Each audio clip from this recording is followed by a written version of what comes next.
خيرا طيبا مباركا فيه كما يحب ربنا ويرضاه. اللهم صل وسلم وبارك وزد على نبينا ورسولنا وشفيعنا وأسوتنا محمد صلى الله عليه وسلم وعلى آله وأصحابه وذرياته ومن سار على نهجه ila yaumil qiyamah. Amma ba'du, ikhwatal iman, kaum muslimin dan muslimat, jamaah salat subuh yang dirahmati oleh Allah Subhanahu wa taala.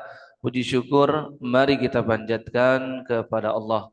Allah pertemukan kita di pagi hari yang cerah ini, semoga dalam kondisi sehat wal afiat. Mudah-mudahan Allah limpahkan selalu kesempurnaan nikmat iman, Islam serta taufik dan hidayah. Dengan nikmat-nikmat tersebut kita mampu melaksanakan perintah Allah dan menjalankan sunnah Rasulullah sallallahu alaihi wasallam. Semoga setiap ibadah yang kita lakukan, setiap kebaikan yang kita tanam dan setiap amal soleh yang kita lakukan seluruhnya diterima oleh Allah Subhanahu wa taala. Amin. Ya rabbal alamin. Jangan lupa untuk senantiasa di pagi hari kita mengucap Allahumma inni as'aluka ilman nafi'an wa rizqan thayyiban wa amalan mutaqabbalan. Yang artinya, ya Allah, sesungguhnya aku memohon kepadamu ilmu yang bermanfaat, rezeki yang baik dan amal yang diterima. Untuk nikmat sehat wal afiat yang kita punya dan nikmat kehidupan yang Allah karuniakan kepada kita, kita bisa mengucap Allahumma bika asbahna wa bika amsayna wa bika nahya wa bika namut wa ilaikan nusyur. Kami memasuki pagi hari, ya Allah, kami memasuki pagi hari dengan rahmat-Mu, dan dengan rahmat-Mu pula kami memasuki petang hari nanti, dan dengan rahmat-Mu juga kami hidup dan kami mati. Wa ilaikan nusyur, dan hanya kepadamu kami akan dikumpulkan. Sedangkan nikmat Islam yang saat ini kita punya, kita juga bisa mengucap asbahna ala fitratil Islam wa ala kalimatil ikhlas wa ala dini nabiyyina Muhammadin sallallahu alaihi wasallam wa ala millati abina Ibrahim hanifan muslima wa ma kana minal musyrikin. Yang artinya kami memasuki pagi hari masih dalam kondisi fitrah beragama Islam. Fitrah beragama Islam. Ini nikmat yang terbesar bagi hamba Allah yang beriman. Ketika pagi hari masih dalam kondisi fitrah. Apalagi umat akhir zaman seperti kita saat ini, yang Nabi sudah memprediksi jauh-jauh hari sejak 1400 tahun silam. Kelak akan muncul atau datang suatu zaman kepada kalian, yusbihu mu'minan wa yumsi kafiran. Seseorang di pagi hari dia masih beriman dan di petang harinya sudah kafir. Atau sebaliknya, di petang hari dia masih muslim dan esok paginya sudah murtad dari agama Islam. Karena banyak sekali pembatal-pembatal syahadatain yang tidak difahami oleh seorang muslim. Banyak sekali kesyirikan-kesyirikan yang tak disadari oleh seorang muslim ia lakukan. Banyak sekali syirik besar yang diduga oleh masyarakat kita itu perkara remeh dan perkara kecil. Padahal tak disadari, mungkin saja seorang muslim dia telah keluar dari agama Islam. Dan di momentum-momentum seperti ini, di akhir-akhir bulan Desember menjelang bulan Januari, banyak sekali kita lihat muslimin menggadaikan akidahnya. Banyak sekali muslimin ya dengan toleransi yang kebablasan dan dengan kedok dan tameng yang namanya kolaborasi atau toleransi, padahal dalam urusan beragama, urusan beribadah, dan urusan akidah, hal yang seperti ini kita tidak bisa toleransi. Ya, beberapa hari lalu kita saksikan ya di gereja misalkan terdapat pembacaan ayat suci Al-Qur'an. Di beberapa gereja ada yang dikumandangkan azan di dalamnya. Ada juga pembacaan ayat suci Al-Qur'an dengan langgam-langgam lagu kerohanian. Ya, ada yang diiringi dengan lagu-lagu paduan suara kerohanian.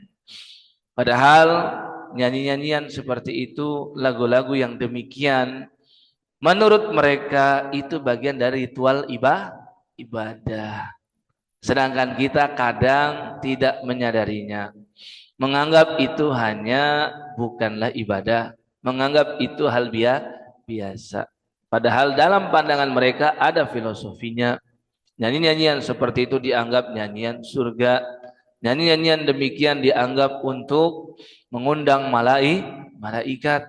Bahkan dalam ritual pemakaman, nyanyian-nyanyian seperti itu pun juga mereka lantunkan demi agar selamat roh ini sampai kepada Tuhan Bapa, katanya demikian. Ya, maka perkara seperti ini bukanlah perkara yang remeh. Ini perkara yang besar sekali.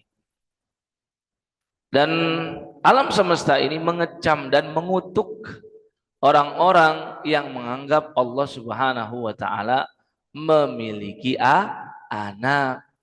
Alam semesta ini bukan hanya para nabi dan rasul, bukan hanya orang-orang Islam, tapi alam semesta ini mengutuk manusia-manusia yang menganggap Allah itu punya anak. Allah berfirman, "A'udzubillahi minasyaitonir rajim. Takadu samawati yatafattarna min wa tanshaqqul ard wa takhirrul jibalu hadda an da'u lirrahmani walada wa ma yanbaghi lirrahmani ay yattakhidha walada in kullu man fis samawati wal ardi illa atir rahmani 'abda." Ada di ayat 88 dari surat Maryam, kecaman dan kutukan ini yaitu yang berbunyi, hampir-hampir saja langit ini pecah dan hampir-hampir saja bumi ini terbelah dan hampir saja gunung ini runtuh. Gara-gara apa? Anda'u lirrahmani walada. Karena sebab ada yang menganggap Allah memiliki anak.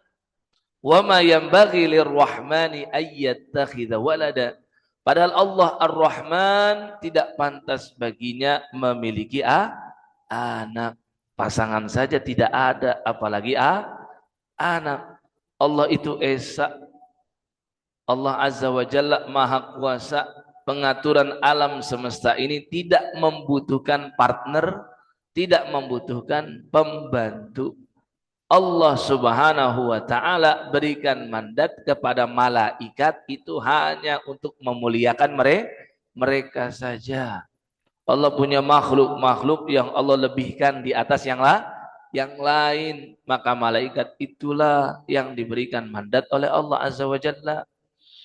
Wal mursalati urfa fal asifati asfa wan nashirati nashra fal fariqati farqa wan nazi'ati gharqa wan nasyitati nashta was sabihati sabha. Itu kan tentang para malaikat.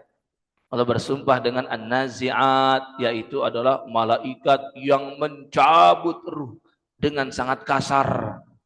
Wanazi'ati gharqa wanasyitati nashta, dan demi malaikat-malaikat yang mencabut ruh dengan penuh kelembutan. Ya, artinya Allah Maha Kuasa mencabut nyawa dan ruh hambanya, tapi Allah muliakan malaikat untuk mengerjakan tugas tersebut. Pada hakikatnya Allah lah yang punya kuasa. Dan kalau seandainya tanpa malaikat ini, ya Allah juga maha mampu untuk melakukannya. Ya. Wasabiqati sabqa fassabihati sabha, demi malaikat yang kecepatannya luar biasa, yang turun dari langit dengan sangat cepat ke bumi. Ya, itu semua bukan berarti Allah membutuhkan bantu. Tentua. Bukan berarti Allah membutuhkan partner. Karena sesungguhnya Allah Azza wa Jalla dahulu sendiri tanpa ada apapun dan siapapun. Kemudian Allah ciptakan makhluk-makhluknya. Dan nanti akan kembali seperti itu lagi. Dan sebelum adanya malaikat hamalatul arsh yang memikul arsh Allah itu sudah ada. Dan Allah tidak butuh adanya malaikat yang memikulnya. Itu semua hanyalah cara Allah dengan hikmahnya untuk memberikan kemuliaan kepada makhluk-makhluknya. Seperti kita inilah ras nomor 1 di bumi ini kita. Padahal yang lebih duluan diciptakan hewan dan tumbuhan. Mereka sudah ada sebelum kita. Bahkan kehidupan mereka itu demi menopang dan kelangsungan kehidupan manusia. Asalnya begitu. Maka kita hadir tiba-tiba menjadi khalifah fil ard. Maka jangan sampai karena kita sebab ras nomor 1 di bumi ini, kita melakukan kerusakan di alam semesta ini. Jangan sampai kita merusak ekologis, jangan sampai kita merusak hutan, jangan sampai kita membuang sampah sembarangan, jangan sampai kita merusak alam semesta ini. Karena nggak sesuai dan nggak proper gitu dengan tujuan asal penciptaan kita. Bukankah Allah Azza wa Jalla berfirman dalam surat Al-Baqarah ayat 30, wa idz qala rabbuka lil malaikati inni ja'ilun fil ardi khalifah kita nih. Khalifah itu adalah pengganti. Itu dari pendekatan etimologi. Ya. Maksudnya adalah menggantikan Allah dalam mengurusi dan memanage bumi ini. Sebenarnya Allah yang mengatur alam semesta dengan rububiyahnya. Dia disebut dengan Rabbun, Rabbul Alamin, Rabbul Arshil Azim, Rabbul Malaikati Warruh. Banyak itu kan, baik di Quran maupun hadis penyebutan Rabbun.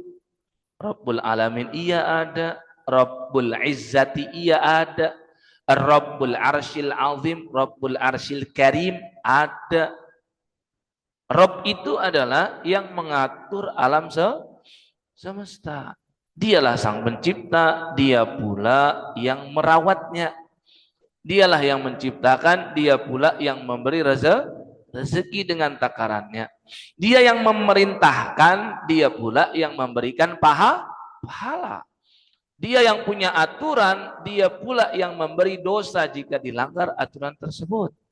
Dialah yang mengatur kita dengan syariatnya, maka ia jamin surga bagi yang nurut dan tunduk kepada syariatnya. Dia pula yang memasukkan ke neraka jika ada hambanya yang tidak mau manut terhadap syariatnya. Itu semua adalah kumpulan, kompilasi untuk mengarah kepada satu nama yang namanya Rabbun. Di antara Asmaul Husna adalah Rabbun ini. Ya. Makanya oleh sebab itu Allah Azza wa Jalla juga yang mengatur bumi ini. Tapi Allah muliakan yang namanya manusia. Dijadikan oleh Allah hidup di bumi, menggantikan dia untuk mengatur alam semesta ini. Maka kalau dirusak ya nggak sesuai kan dengan tujuan penciptaan manusia. Ya. Oleh sebab itu jemaah sekalian maka Allah Subhanahu wa taala, kita sebagai insan harus terus berbenah. Kita sebagai manusia harus terus introspeksi diri. Bukan hanya ibadah kepada Allah yang kita tingkatkan, tapi juga kepada sesama makhluk Allah. Ini juga dalam rangka ibadah dan taatnya kita kepada Allah Subhanahu wa ta'ala. Oleh sebab itu, alam semesta ini mengutuk dan mengecam keras jika ada hamba Allah yang menyekutukan Allah. Semoga Allah jaga akidah kita, semoga Allah jaga tauhid kita, dan semoga kita diistiqomahkan oleh Allah Subhanahu wa taala dalam ketaatan kepadanya. Amin. Amin ya rabbal alamin. Ya Mas sekalian yang dimuliakan Allah Subhanahu wa taala, kita masih membahas tentang salat. Dan masalah salat ini masalah yang benar-benar harus kita jaga terus. Kelak ilmu tentang salat ini perlahan akan hilang. Walaupun hadis-hadis Nabi menunjukkan ilmu tentang salat di antara ilmu yang paling akhir-akhir dicabut oleh Allah, tapi Allah menetapkan sesuatu dengan sunnahnya, sunnatullah biasanya disebut, itu tidak secara instan, perlahan. Ya, seperti hadis Nabi tentang ilmu itu diangkat. Kenapa sebabnya? Karena sebabnya para ulama diwafatkan. Kata Nabi SAW, ketika ulama diwafatkan, artinya ulama yang benar-benar lurus. Karena sebenarnya kalau mengambil pendekatan sisi lugatan saja, bahasa yang namanya alimun dan ulama itu artinya hanya orang yang punya ilmu atau wawasan. Cuman bedanya dengan arifun, ilmunya lebih tinggi dan lebih mendalam. Ada arifun, ada alimun, ada faqihun, ya kan? Kalau arif itu cuma tahu secara permukaan saja, secara global gitu kira-kira. Kalau alimun dia lebih mendalam. Kalau yang tahu sampai detail dan spesifiknya itu disebut dengan faqih. Ya, disebut dengan apa? Disebut dengan faqih. Ya. Maka dengan pendekatan bahasa, alimun bisa saja seseorang yang ilmunya mendalam tapi dia menyimpang, bisa sekali. Karena Nabi SAW sampaikan banyak sekali orang yang berwawasan, orang yang punya kapabilitas, orang punya kompetensi, kemudian ketika dihadapkan pada dunia maka bisa menyimpang. Contoh misalkan Nabi sampaikan tentang para hakim. Ada 3 macam saja kata Nabi. Dan hakim itu dari 3 orang, yang masuk surga cuma 1. Prosentasenya begitu ya.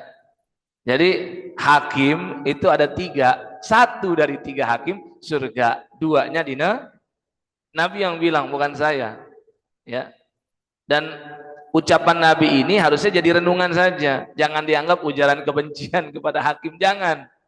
Jangan dianggap ini sebagai hate speech gitu ya. Enggak. Nabi yang mengatakan. Kenapa? Kata Nabi, hakim itu 3 macam. Yang 1 dia punya ilmu. Ilmu tentang hukum tentu syariah namanya dalam bahasa Arab. Ada syariah Islamiyah. Berarti syariat Islam, hukum Islamic law. Biasanya kalau dalam perkuliahan begitu kan, prodi program studi Islamic law atau syariah Islamiyah. Ya. Nah, hakim ini dia punya ilmu.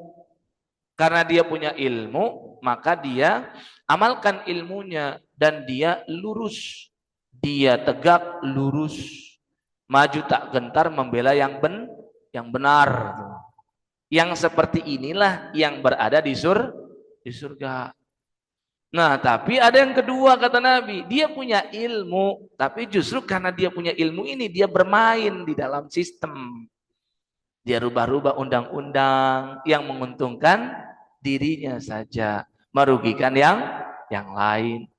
Kadang-kadang bahkan orang awam di persidangan itu disudutkan betul. Sehingga dia gak bisa mendapatkan haknya. Yang punya ilmunya, dia tahu celahnya nih, di mana dia bisa mengambil dan merampas hak orang lain. Tipe hakim yang seperti ini maju tak gentar membela yang bayar. Ya. Nah, jenis yang ketiga, ilmu pun nggak ada, ilmu pun tidak ada, nggak pernah tahu tentang masalah hakim. Ya kalau ibarat kata gitu kan. Ya sertifikat nembak gitu kan, atau misalkan untuk mendapatkan atau diakui ya supaya menjadi hakim dia melalui proses-proses ini gitu kan. Nah proses itu dia ambil, dia menyuap misalkan, main orang dalam, maka yang seperti ini jelas gimana dia bisa menghukumi sesuatu, ilmunya tidak ada. Kalaupun dia punya, maka dia baru belajar ketika sudah menjadi hakim. Karena sudah belajar, malulah. Rasanya kalau nanti di depan publik dia terbata-bata baru dia pelajari undang-undang misalkan. Akhirnya selama satu periode atau selama menjabat menjadi hakim, dia perlahan mulai mengerti. Tapi ya namanya juga awalnya sudah jelek, tidak ada keberkahan di sana. Maka biasanya yang seperti ini berpotensi juga curang. Nah, itu ketiga golongan. Semuanya punya ilmu enggak? Punya ilmu. Makanya benar ketika Nabi SAW sampaikan tentang ulama orang yang berilmu tapi dia mengantarkan masyarakat kepada keburukan. Justru menghantarkan kepada pintu-pintu neraka. Dan ini yang kita khawatirkan jamaah. Ini yang kita khawatirkan sekali.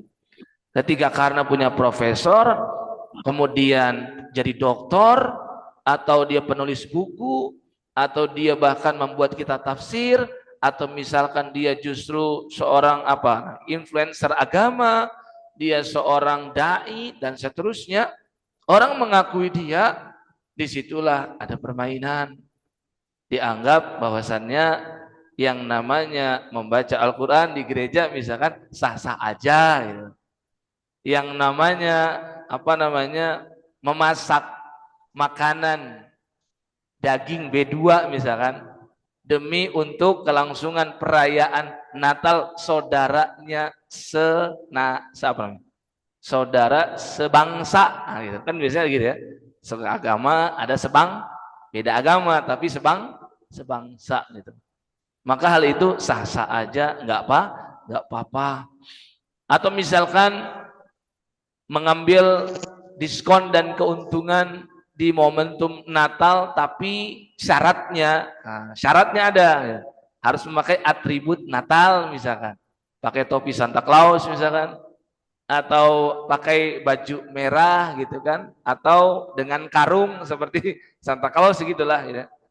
Maka dia bisa mendapatkan diskon besar-besaran dan itu dilakukan katanya nggak apa-apa. Dia bawakan dalil-dalil tuh. Seakan-akan memang itu sah-sah aja. Seakan-akan dalam Islam itu bagian dari toleransi. Ya. Nah, ini nih yang berbahaya jemaah. Disitulah akhirnya Muslim itu nggak punya izzah. Ya kan, untuk mendapatkan keuntungan duniawi kita harus ikut apa kata mereka. Ya adapun kan kalau diskon yang tanpa unsur begini itu mah nggak ada masalah jemaah. Ya eventnya selalu ada bulan Desember, mau datang kemanapun, ke mall pusat perbelanjaan, itu toko-toko yang menyediakan big sale di momentum Natal tahun baru itu pasti ada, nggak ada masalah mengambilnya. Cuman yang jadi masalah kalau kita harus memakai itu tuh, baru bisa dapat diskon. Nah, itu yang jadi masalah. Ya, di online juga begitu mungkin. Ya, kalau di e-commerce mungkin harus memakai skin tertentu, memakai filter tertentu, di foto profilnya harus ada lonceng misalkan, harus keanggotaan dan kemitraan gitu misalkan. Ya, baru bisa mendapatkan kalau nggak pakai itu nggak itu kan berarti kan sudah yang namanya ada permainan itu baru tidak boleh. Tapi kalau nggak ada sama sekali berarti boleh, nggak ada masalah. Ya, jadi ini nih harus kita pahami. Ada orang-orang berilmu tapi justru mengantarkan masyarakat awam kepada pintu neraka. Maka Nabi bilang ilmu itu dicabut dengan cara seperti itu. Ulama-ulama yang benar dan tegak lurus itu diwafatkan oleh Allah. Setelah wafat maka masyarakat ini membutuhkan yang namanya fatwa, yang namanya arahan dan bimbingan dari ulama yang tersisa.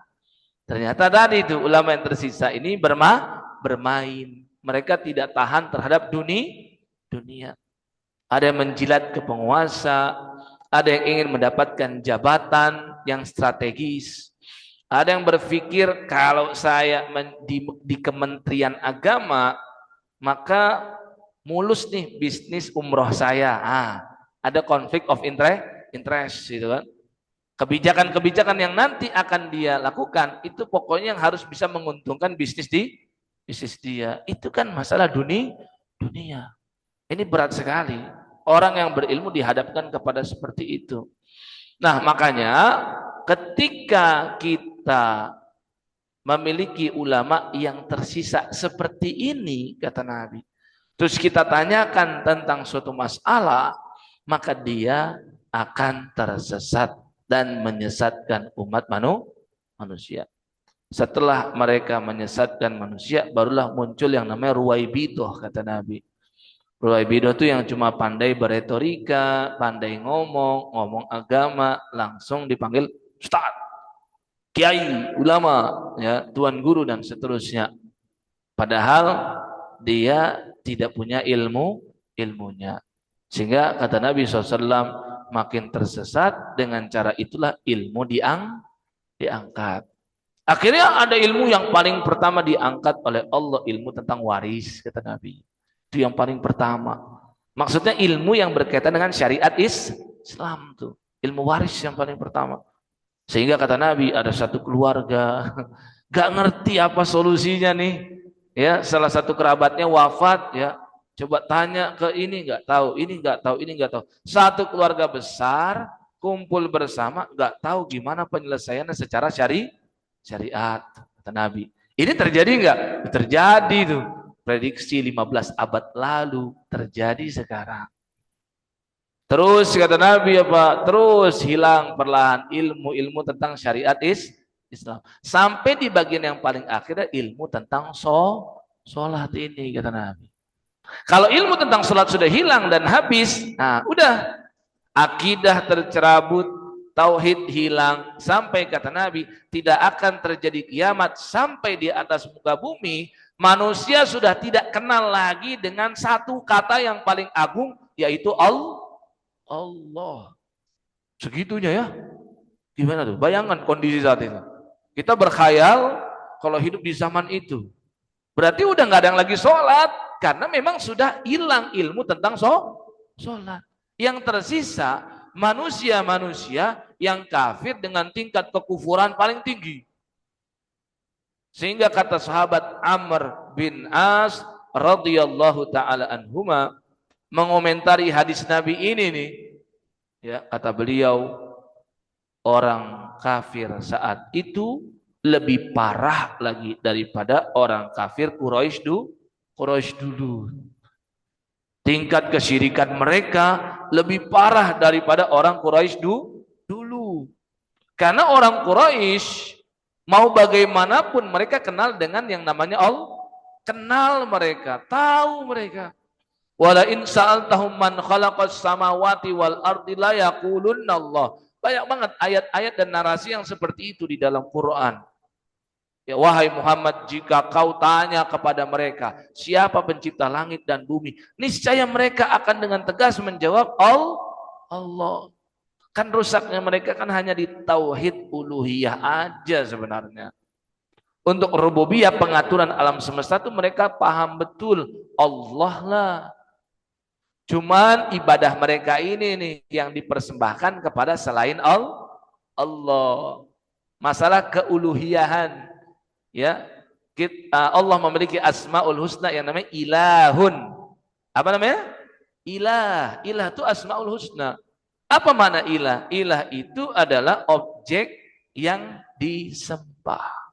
Artinya setiap ibadah yang kita lakukan itu semua yang kita persembahkan kepada Allah, itu yang disebut dengan ilah. Sehingga makanya banyak sekali di dalam kitab-kitab, di dalam terjemahan bahasa Arab yang sudah merevisi makna ilah itu sudah nggak lagi namanya Tuhan. Karena memang ilah ini tak bisa diterjemahkan sekedar dengan satu kata yang namanya Tuhan. Tidak bisa. Kalau pendekatan KBBI, Kamus Besar Bahasa Indonesia, istilah Tuhan itu lebih kepada yang mencipta. Yang menciptakan namanya Tuhan. Kalau seperti ini dalam bahasa Arab lebih bagusnya khaliqun namanya. Artinya pencipta itu khaliq. Makanya kadang-kadang orang dulu suka menyebut sang khaliq, nah gitu. Ya, yang diciptakan namanya makhluk.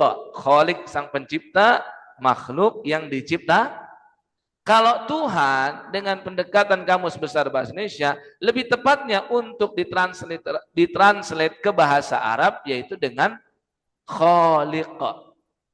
Kalau Rabbun tadi tuh, ya. Kalau ilah, itu khusus untuk masalah ibadah. Sehingga biasanya revisian, ya, terjemahan tuh Tuhan yang berhak disembah, gitu. Atau ilah itu bermakna Tuhan yang berhak diibadahi, nah gitu. Atau tidak diterjemahkan dengan kata ilah saja langsung. Kemudian diberi footnote, nah tertulis ilah itu adalah Tuhan yang disembah, kan begitu. Itulah yang namanya ilah. Orang kafir Quraisy rusaknya cuma di bagian ini saja. Tatkala mereka sembelih, yang mereka sebut Lata dan Uzza. Kalau mereka berdoa, yang mereka sebut Lata dan Uzza. Kalau ditanya siapa pemilik Ka'bah? Allah, mereka bilang. Siapa yang menciptakan langit bumi? Allah, mereka bilang. Rusak itu di bagian tauhid uluhiyah. Bayangkan nanti akhir zaman, setelah Dajjal Qaid, setelah Ya'juj Ma'juj hilang, Nabi Isa sudah wafat. Apalagi tuh? Matahari terbit dari barat Jumat pagi hari. Apalagi dabbah muncul, hewan melata, hewan yang bisa berbicara, keluar dari perut bumi, membawa dua benda, tongkat Nabi Musa dan cincin Nabi Sulaiman, memberi cap kepada insan dan manusia yang sisa saat itu ada, dicap di jidat, di dahi mereka masing-masing. Nanti akan ada tertulis kafir atau muslim. Kalau dia memang muslim yang diakui keislaman dan keimanannya oleh Allah, maka dia dicap dengan tongkatnya Nabi Musa. Kalau dia ternyata KTP-nya saja yang Islam, tapi ternyata di sisi Allah dia bukan muslim karena melakukan kesyirikan dan seterusnya, maka dicap dengan cincin Nabi Sulaiman tertulis kafir. Sehingga kata Nabi, dalam satu meja makan, satu keluarga besar lagi makan bersama, nanti mereka komentar satu sama lain. Si anak berkata, "Loh kok papa kok ada tulisan kafir?" Oh, si bapak bilang, "Oh kamu kok tulisannya muslim?" Sampai begitu kata Nabi. Ya, itu karena sebab si dabbah itu tuh. Ya, barulah kata Nabi SAW, yang tersisa tuh, yang gak lagi menyebut nama Allah, yang gak kenal lagi dengan kata Allah, untuk mereka lah kiamat ini ditegakkan, kata Nabi. Kenapa? Karena yang masih muslim sudah dimatikan semua oleh Allah. Jadi hadis tentang akhir zaman ini menunjukkan kepada kita betapa pentingnya menjaga syariat yang namanya sholat. Karena terdapat bagian paling akhir tuh. Agar jangan sampai sholat ini hilang dari kita tentang ilmunya, terus kita termasuk di antara yang memberikan andil hilangnya syariat sholat. Ya, karena kita tidak mempelajarinya. Ya maksudnya bukan Allah Subhanahu wa taala. Banyak di antara kita sholat sekedar mengikuti tradisi saja. Ya, dari dulu saya menyaksikan sholat begini. Terus yang anehnya, ketika suatu masa dia menambah ilmunya atau hadir dalam pengajian atau dikoreksi oleh kawannya lah, dia merasa tidak menerima dan menganggap bahwasannya dari dulu saya sholat begini. Artinya begini, tidak mau mengupgrade dan mengupdate ilmu tentang ini sebenarnya jadi masalah. Yang paling bermasalah di sini, ya, ada orang misalkan ketika sholat, tatkala dia di ujung sholatnya, dia salam dengan ucapan Assalamualaikum warahmatullah, Assalamualaikum warahmatullah. Banyak nggak yang begini? Banyak nggak? Coba. Pertanyaannya, ada yang salah nggak? Ahsant, ya. Assalamualaikum. Karena kalau kita lagi sholat, sepanjang sholat, bahasa yang diizinkan hanya bahasa apa, Pak? Bahasa Arab. Kalau Assalamualaikum tuh nggak dikenal dalam bahasa Arab.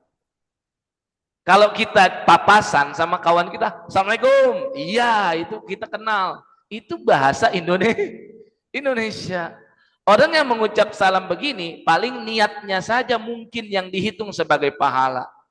Niatnya sudah baik mengucap salam, tapi pelafalannya, penyebutannya tidak sesuai.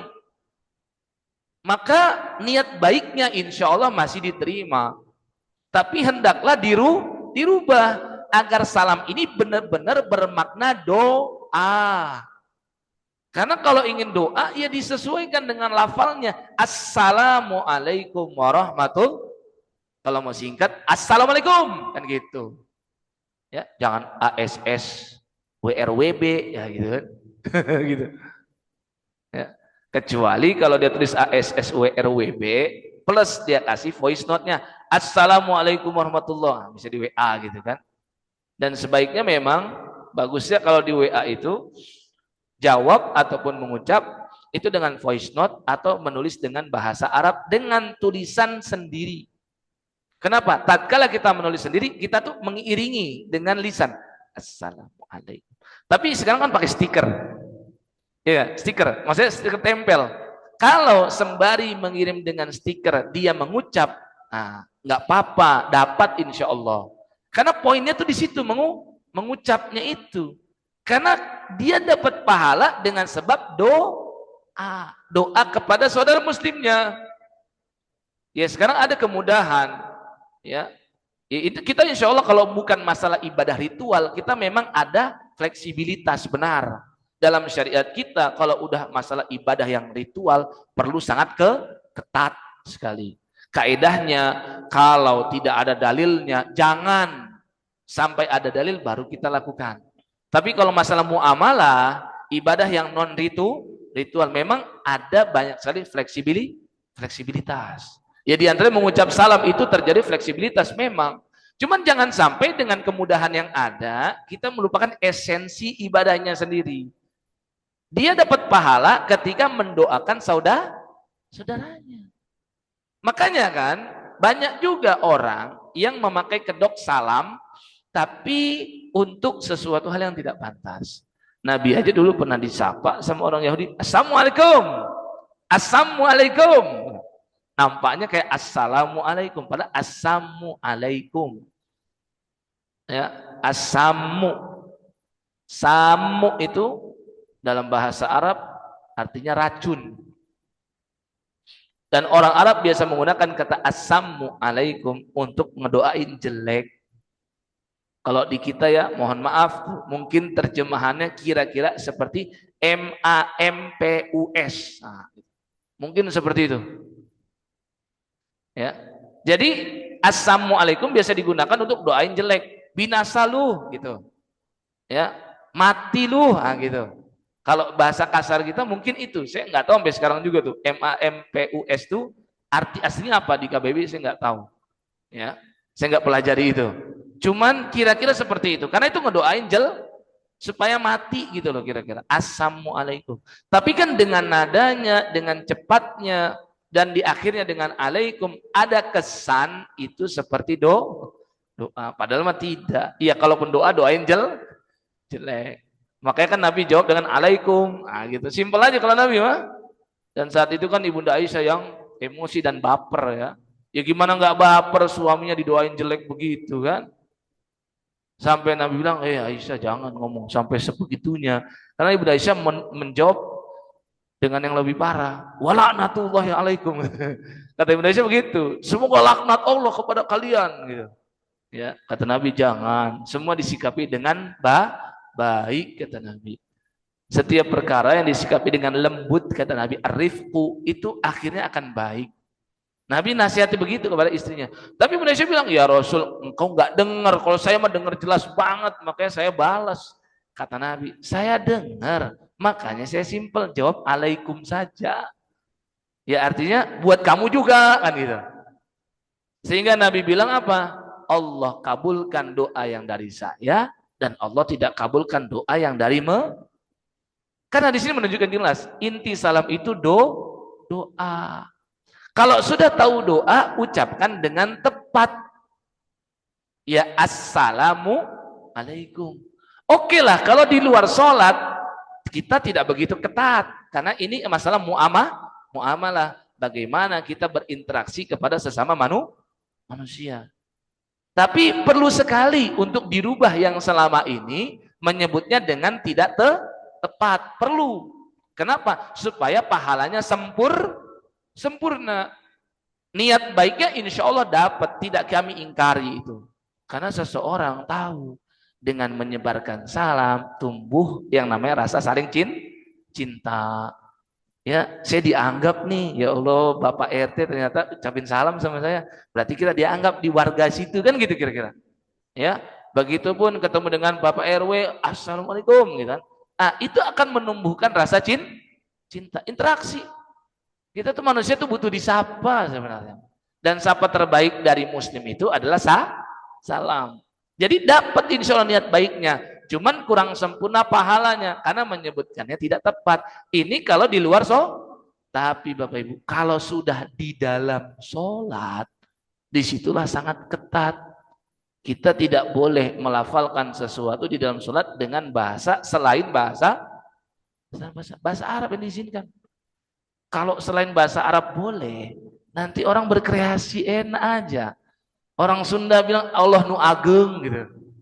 Gak bisa, gak diterima, bahkan dianggap menistakan agama ini. Maka kalau sudah tahu harus bahasa Arab, tatkala diucapkan, ucapkanlah Assalamualaikum minimal. Jangan Assalamualaikum. Kalau di luar sholat masih ringan, tapi kalau sudah di dalam sholat, ini perkara yang besar, tidak lagi ringan. Maka hendaklah lafalkan dengan tepat.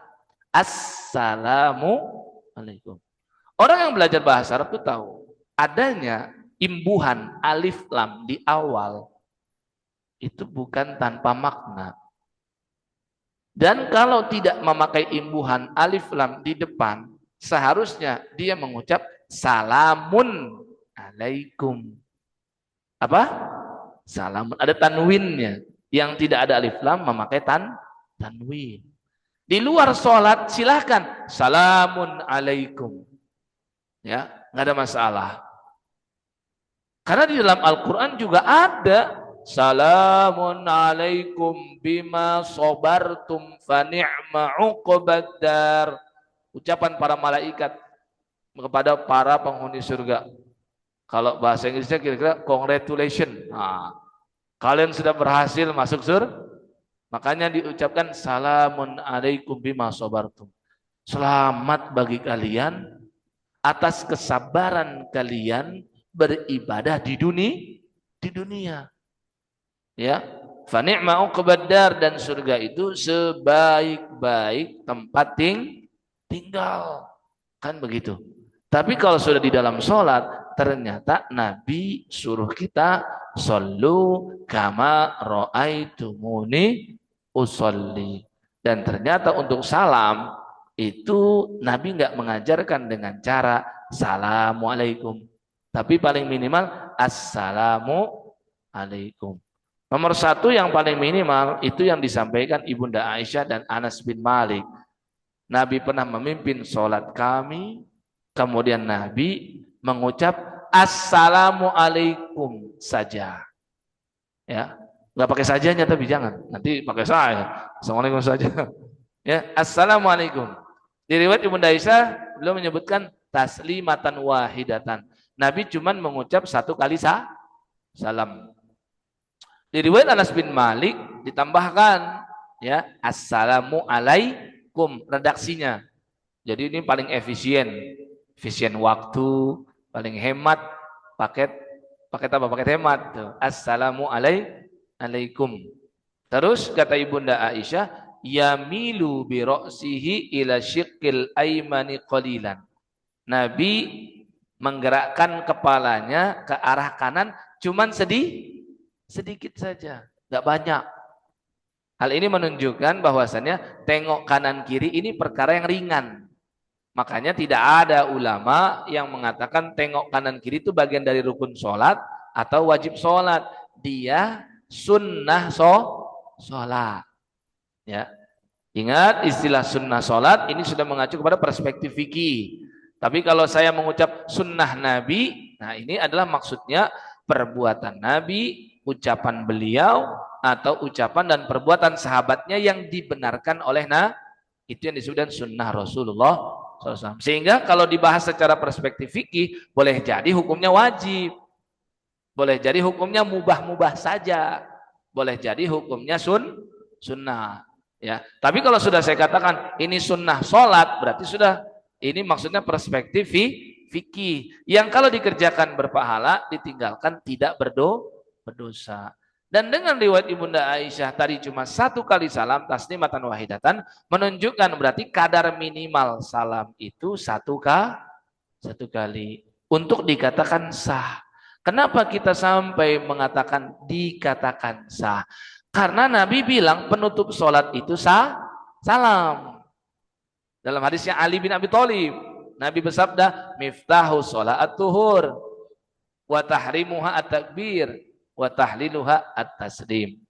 Kunci sholat itu wudu atau suci, dan pembukanya adalah takbiratul ihram, dan penutupnya adalah sah. Maka sholat ini untuk dikatakan sudah ditutup harus pakai salam.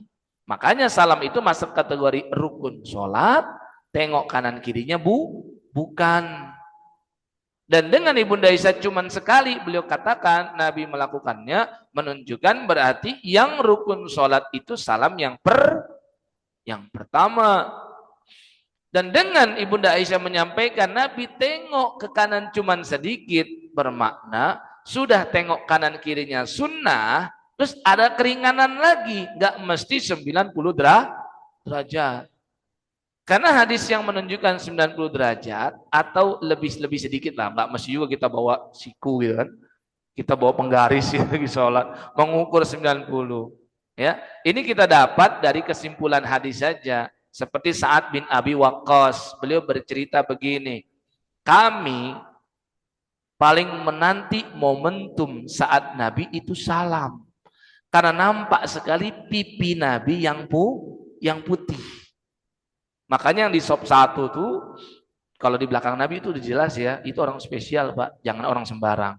Begitupun di masjid kita sama. Jadi sebenarnya mengkhususkan dan memprioritaskan. Mungkin 1 orang, 2 orang, atau 3 orang lah. Di belakang imam, itu orang khusus, itu bagian dari ajaran agama kita. Bukan bagian kita memberi privilege kepada orang, mentang-mentang dia founding father masjid, mentang-mentang dia donatur tetap masjid, mentang-mentang dia apalah, pokoknya dia spesial, harus di situ tuh lokasinya, kasih name tag. Bukan. Kasih name tag untuk tertulis apa? Imam cadangan, boleh. Kasih name tag di belakang imam tuh untuk tulisan apa? Muazin, boleh. Kasih name tag untuk tulisan khotib misalkan, itu boleh. Karena ini orang-orang yang menunjang sholat berjamaah menjadi sempurna. Tapi kalau selain itu ya jangan mentang-mentang dulu ya apa namanya, dia yang cari-cari ke yayasan, akhirnya terbangun masjid ini, pokoknya bapak itu harus di depan, enggak boleh enggak. Mentang-mentang dia pemilik perusahaan, terus habis itu masjid itu ada di lingkungannya, pokoknya harus beliau. Ya, bahkan imamnya aja harus melipir, harus nyingkir gitu loh. Dianya yang ada di tengah. Ah, ini baru tidak benar. Kenapa? Karena Nabi yang bersabda sendiri, liyanni ulin nuha wal ahlam. Hendaklah orang di belakang saya langsung itu orang-orang yang berilmu. Ilmu tentang sholat dia paling paham, dan ilmu Al-Quran paling faham. Dan siapa orang-orang itu menjadi jelas di riwayat tentang lupanya Nabi waktu sholat zuhur cuma 2 rakaat. Nabi kita pernah sholat zuhur cuma 2.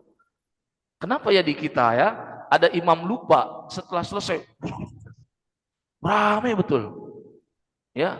Dari masjid pulang ke rumah itu yang dibicarakan sepanjang jalan. Sampai rumah ngumumin lagi di grup gitu kan. Grup masjid tambah rame lagi.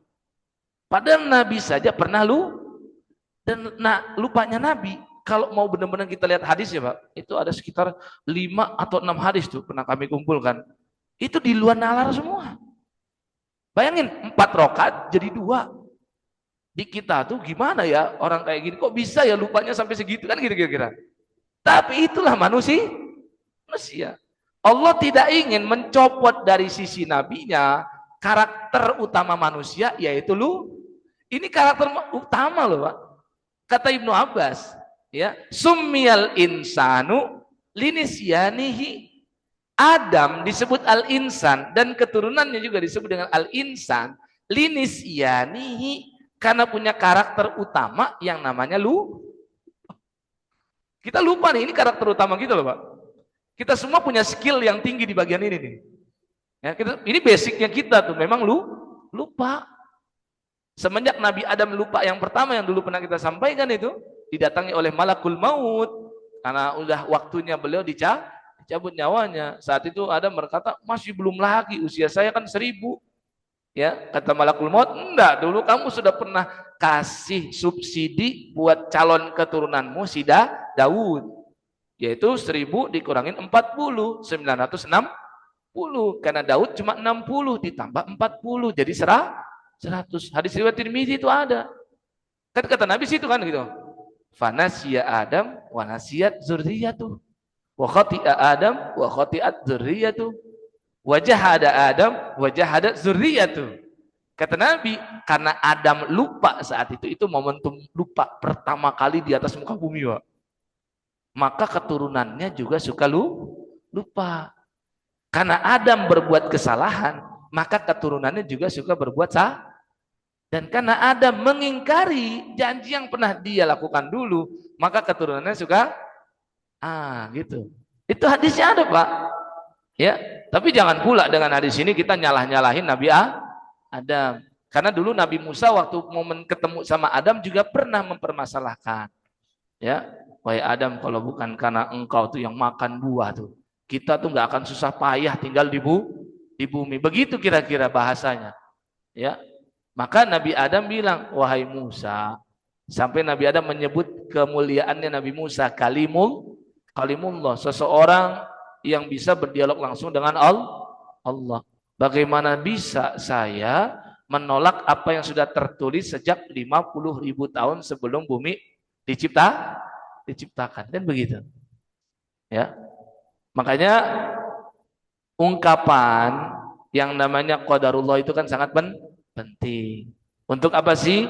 Pertama, biar kita nggak begitu down atas musibah yang kita alami, kan. Udahlah, semuanya sudah Allah tuliskan. Tapi dalam Islam juga tidak menutup pintu evaluasi. Artinya apa? Harus balance antara menganggap semua sudah Allah takdirkan demi kita bisa segera move on, dan evaluasi juga sangat penting. Itu bagian dari syariah. Kan begitu. Ya. Nah, maka kembali lagi pada masalah tadi, ya, tentang salam. Nabi kita Shallallahu Alaihi Wasallam mengajarkan salam yang paling minimal tadi adalah Assalamualaikum 1 kali, dan Nabi cuma nengok sedikit. Jika imam melakukan hal ini, maka sudah tepat. Dan kita menjadi tahu siapa yang ada di belakang Nabi dengan riwayat tadi Nabi pernah lupa. Ketika di situ Nabi SAW tanyakan kepada yang di saf 1, apakah benar beliau lupa zuhuran 4 jadi 2?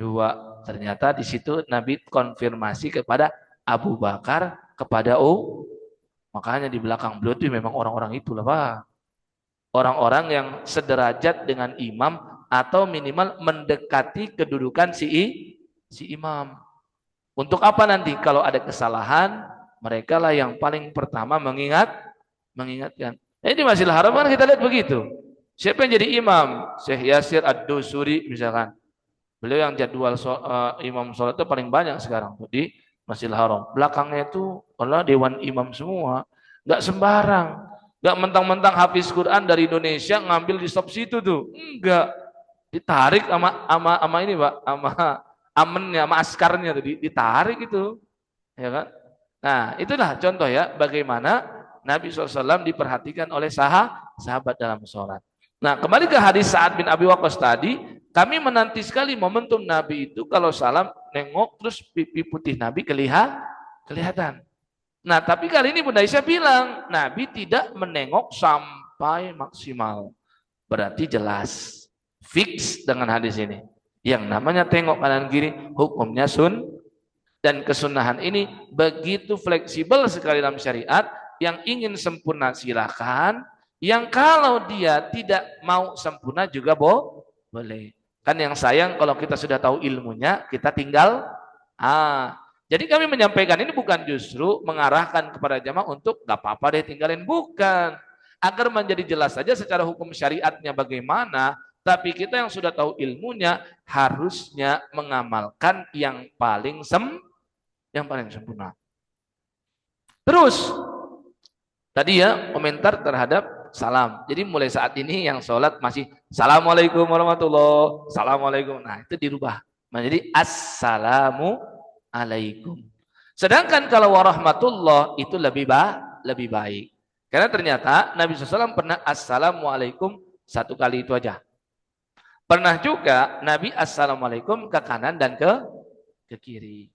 Ringkas juga tapi Assalamualaikum, Assalamualaikum.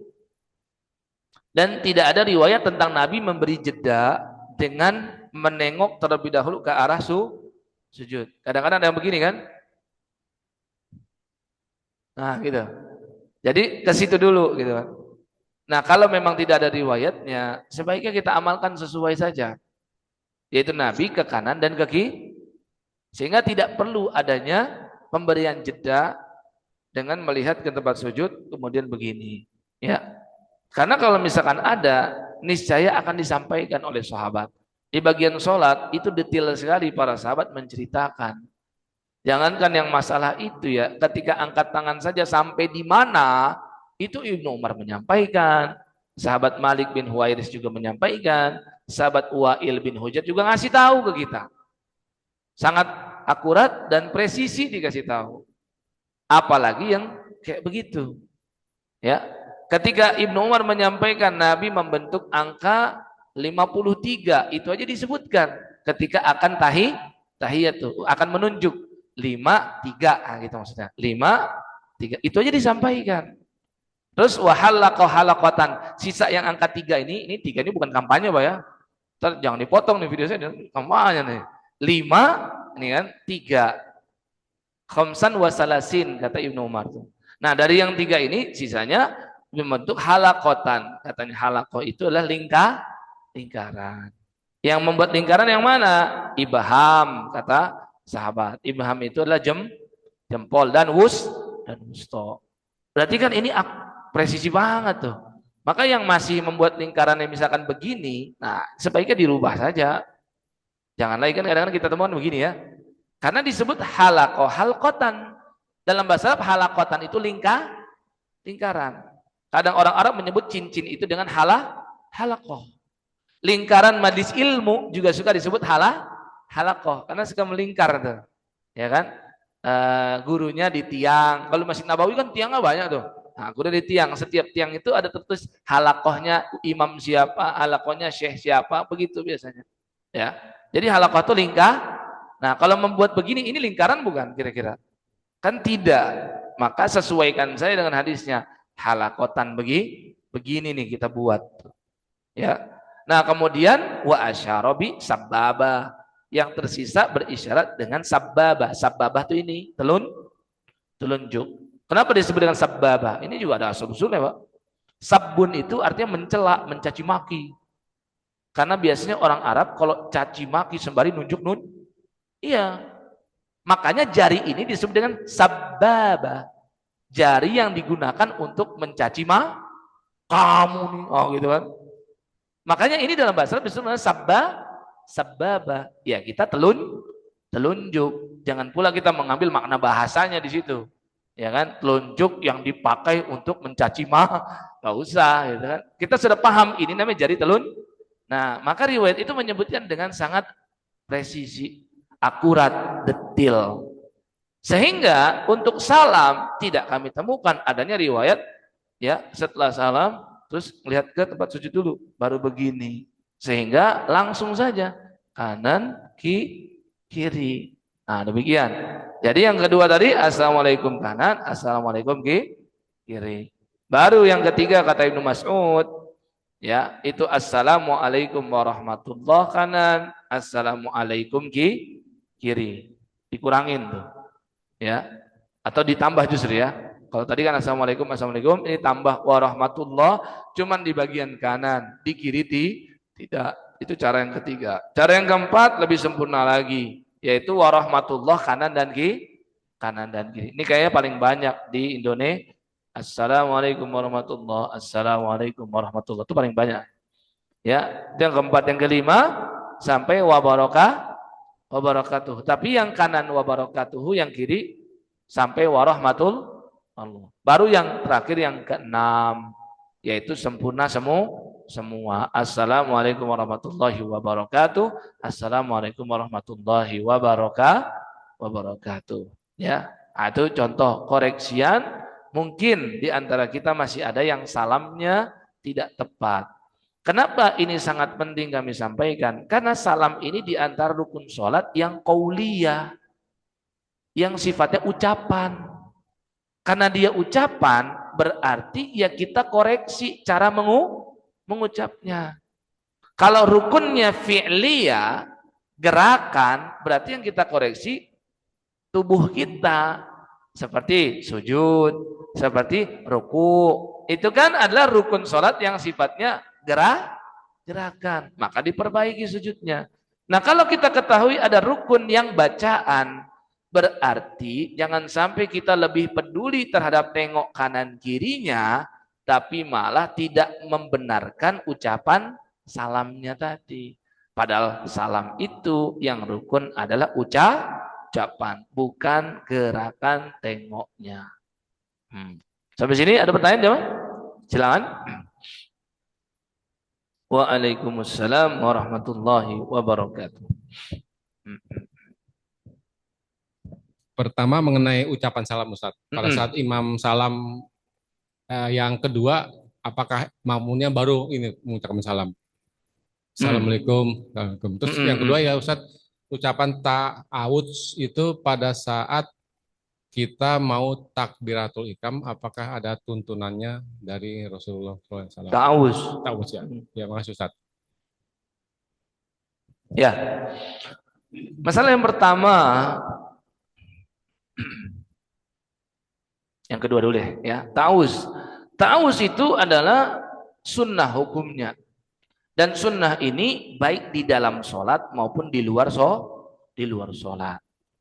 Dan ta'awuz ini Allah perintahkan kepada kita di dalam firman-Nya surat An-Nahl surat 16 ayat 98. Yang bunyinya begini, fa idza qara'tal qur'ana fasta'id billahi minasyaitonir rajim.